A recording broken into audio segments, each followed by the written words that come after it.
Hey everyone, it's Dr. Becky, Dementia Disruptor with tips, tricks, and potentially painful truths about dementia.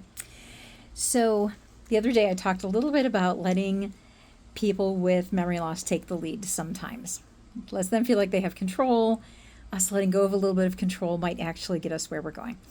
So something else I was reminded of this week when I was with someone with memory loss is that sometimes we have to wait, much as we don't want to.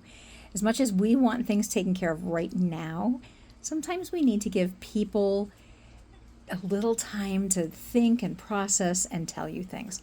I was out, just talking with someone, asking my million nosy questions like I do when I first meet somebody, and I could see I was frustrating her. I could tell that I was just making her just annoyed with me because I was asking questions.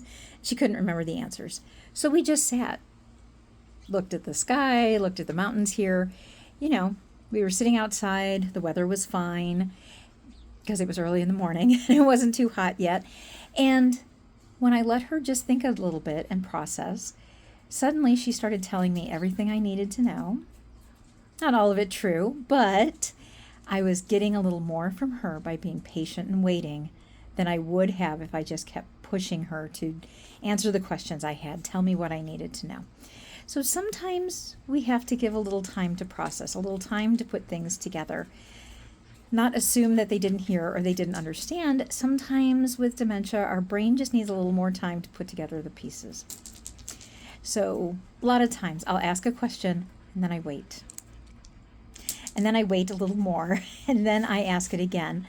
Sometimes I ask it a different way. Sometimes flipping the words around makes it make more sense. Asking it as a yes-no question. There's different ways to ask questions to get what you want. But like I said, sometimes it's waiting, being patient, and then we get where we're going. All right, so something to think about and maybe give a try. Do all the things, like, follow, share. Have a great day.